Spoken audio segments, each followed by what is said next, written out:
The first time Nora Blake saw Dahlia Crow, Dahlia was standing barefoot on a table at a crowded college house party, laughing as if the entire room belonged to her.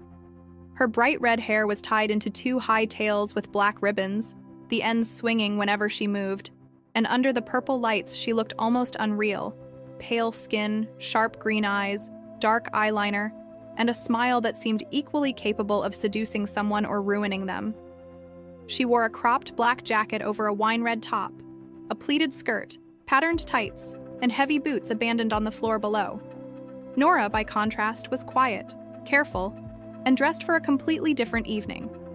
A cream blouse, high-waisted black trousers, a silver pendant, and sleek black bobbed hair curving neatly along her jaw. She was a 21-year-old literature student who had only come because her roommate refused to let her spend another Friday night reading in the dorm. She planned to stay 30 minutes. Then Dahlia jumped down, crossed the room, and stopped directly in front of her. "You've been staring at me for 7 minutes," Dahlia said. Nora blinked. "Have you been timing me?" "Maybe." Dahlia leaned closer, smelling like cherries, vanilla, and smoke. "Do you always look this serious, or are you trying to make me nervous?"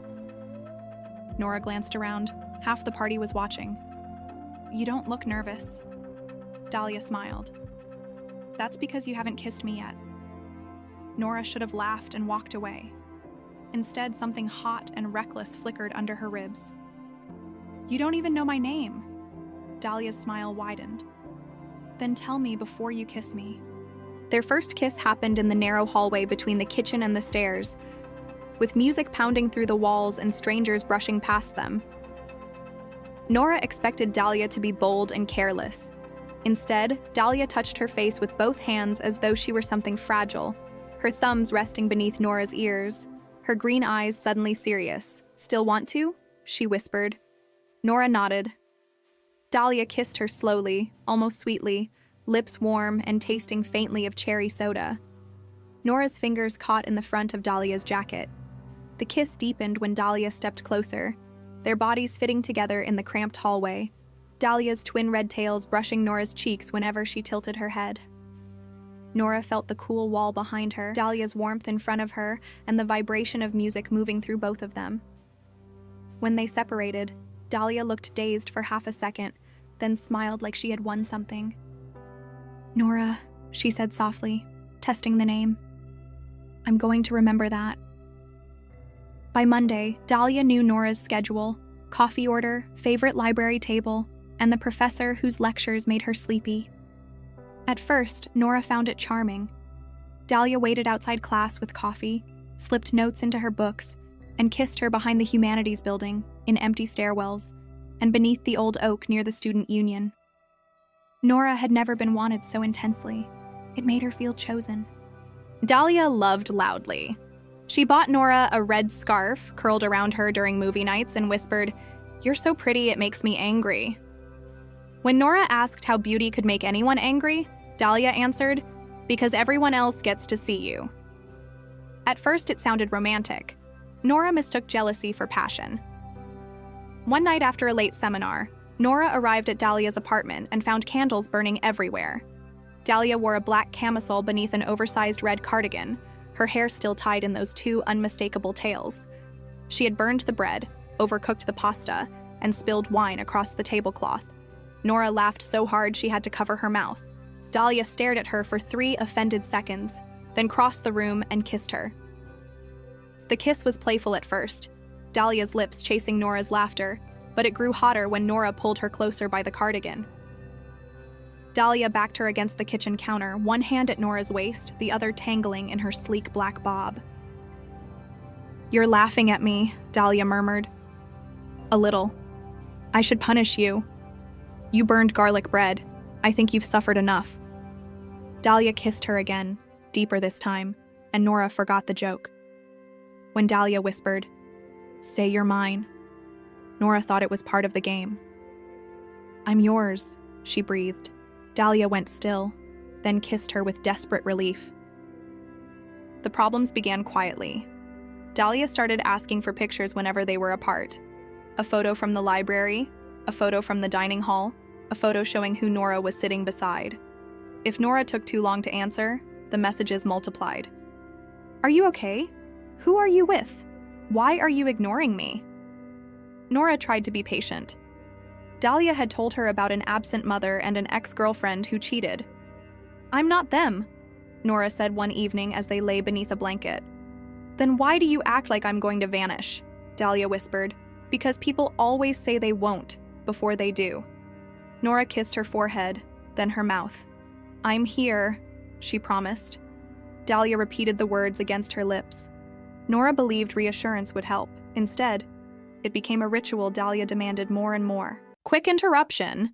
If you want even more Woman Love Woman content, join my Patreon for exclusive extended versions that I can't post here, hot stories, ebooks, and more. By mid-semester, Dahlia appeared everywhere. She waited outside Nora's classes and stared at anyone who walked out beside her. She sat in the library while Nora studied, claiming she liked the silence, though she spent most of the time watching Nora over the top of her laptop. She memorized the names of every woman in Nora's group project. When Cass, a friendly art student, touched Nora's sleeve while laughing, Dahlia smiled pleasantly enough that Nora did not realize she was furious until they were alone in the elevator. She wants you, Dahlia said. Cass has a girlfriend. That doesn't mean anything. It means quite a lot. The doors closed. Dahlia stepped in front of Nora, close enough that their shoes nearly touched. You let her touch you. She touched my sleeve. You smiled at her. Nora's amusement faded. I smile at people. Not like that. Dahlia grabbed Nora's hand and pressed it against her own chest. Her heart was racing. Does this feel invented? Nora tried to pull away, but Dahlia held on. You're hurting me. Dahlia released her instantly, horror crossing her face. The elevator opened, but neither moved.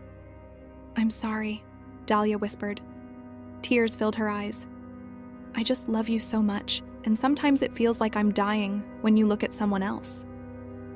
Nora should have walked away. Instead, she let Dahlia bury her face against her neck. Dahlia kissed beneath her ear, then her jaw, then her mouth, apologizing between every touch.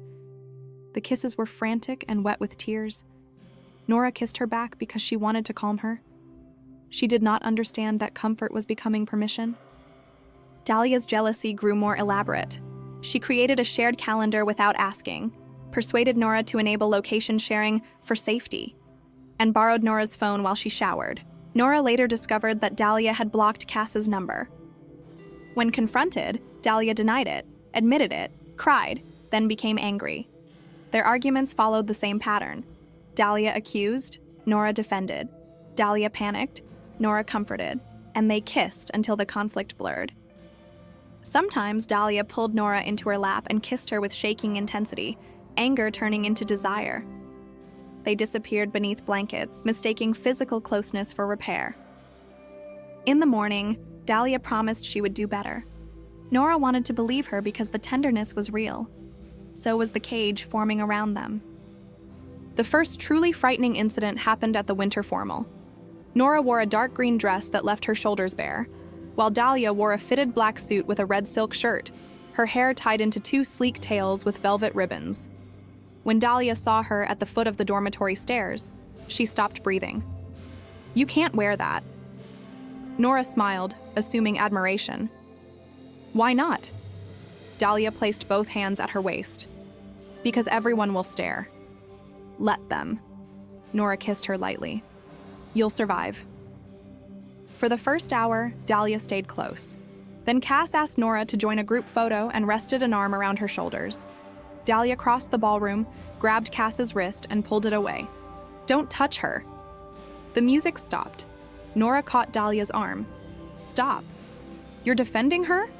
I'm stopping you from making a scene. You're embarrassed by me. Right now? Yes. Dahlia slapped the glass from Nora's hand. It shattered across the floor, silencing the room. Nora left the ballroom without speaking. Dahlia followed her into the snow, calling her name.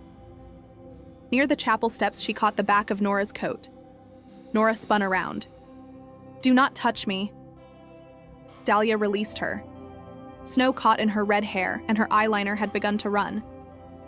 I'm sorry. You always are. I lost control. You keep saying that like control is something someone stole from you. Dahlia's face twisted. You said you were mine. Nora remembered the candlelit kitchen and the words she had spoken without understanding their weight. I was being romantic. I believed you. Then you believed something I never promised. Dahlia stepped closer, but Nora raised one hand. No. The word stopped her. Are you leaving me? Dahlia whispered. Nora wanted the soft girl who burned dinner and wrote notes inside books, but that version existed beside the one who tracked her, blocked her friends, and shattered glasses. I need space. Dahlia's expression went blank. You're going to Cass. This has nothing to do with Cass. Nora turned and walked away. The next morning, Dahlia sat outside Nora's dorm room in the same wrinkled red shirt and black trousers, a bag of Nora's favorite pastries beside her. Tell me what to do. Give me space.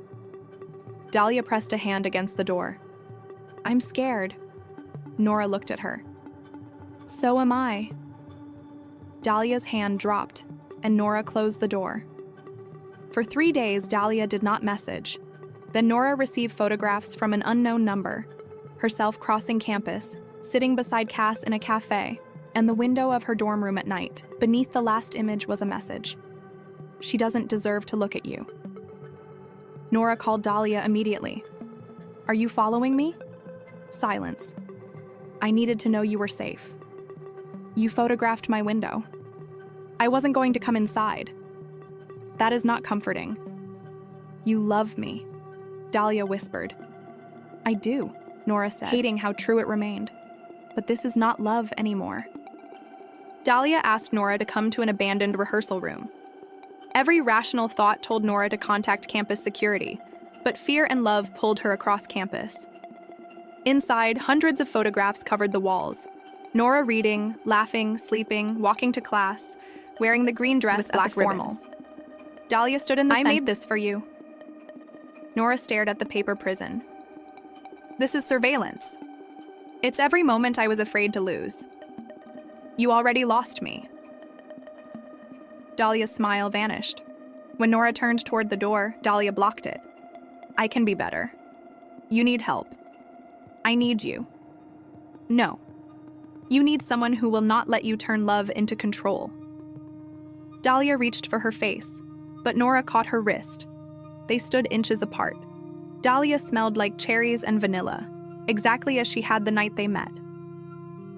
Nora's body remembered the hallway kiss, the candlelit kitchen, the nights beneath blankets. Dahlia saw the hesitation. Kiss me once, she whispered.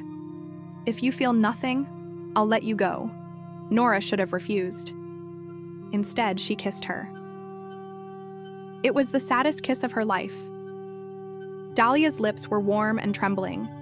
Her hands hovered near Nora's waist until Nora gave the smallest nod, then held her carefully as though gentleness could erase everything. The kiss deepened for one desperate moment. Nora tasted tears and felt Dahlia's red hair brush her cheek. Every good memory returned at once, painful and vivid. Nora loved her. That was the tragedy. She pulled away. Dahlia kept her eyes closed. I felt something, Nora whispered. Hope flashed across Dahlia's face. But it isn't enough. Dahlia's expression collapsed. Nora stepped around her and opened the door. Behind her, Dahlia said, I don't know who I am without you. Nora stopped but did not turn. Then you need to find out. She walked into the corridor, leaving Dahlia among the photographs. As she crossed the empty campus, her phone vibrated. One final message appeared. You think the door was unlocked because I was letting you leave. Nora stopped walking. A second message followed. I was letting you believe you could.